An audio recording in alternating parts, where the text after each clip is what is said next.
to kung babasahin po natin itong post ni Attorney Jesus Palsis, talagang magigising po yung mga kababayan Pilipino natin na di umano bilib na bilib dito kay Toby Tiangco. Kasi itong si Toby Tiangco talagang literal na ano po ito mga kababayan Talagang literal na may pagkadidisit po ito. Bakit po natin nasabi? Kasi kung titingnan nyo, sabi po dito ni Attorney Jesus Palsis, eto daw anong pinagsasasabi mo, DDS Toby Tiangco?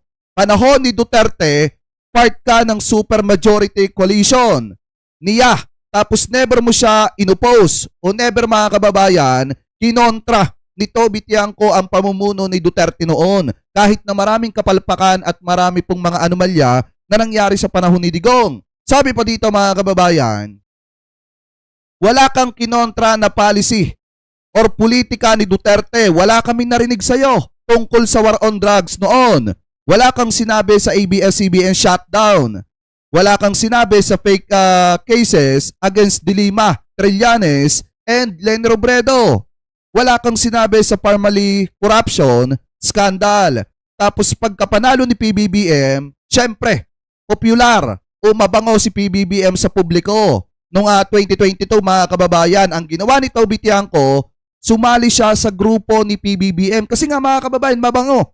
Mabango si PBBM noong 2022 mga kababayan. Kaya nga ito, hanggang ngayon paninindigan pa rin namin na kung hindi dahil kay PBBM, baka natalo pa ni Kiko Pangilinan yang si Sara Duterte. Anyway, tuloy pa natin. Sabi pa dito, naging campaign manager ka pa nga ng senatorial slate ni BBM last year, May 2025. Kaso, tinraidor mo.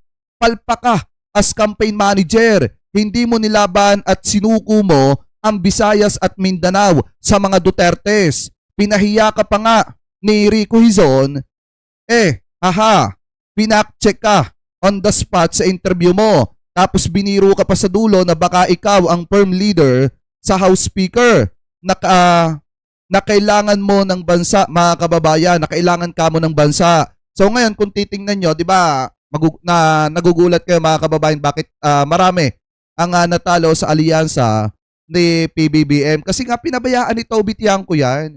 Siya po mga kababayan ang campaign manager noong 2025. Pero ano po ang ginawa niya? Yung Visayas at saka yung Mindanao, sinuko niya sa mga Duterte, sa mga kaalyado po ni Digong.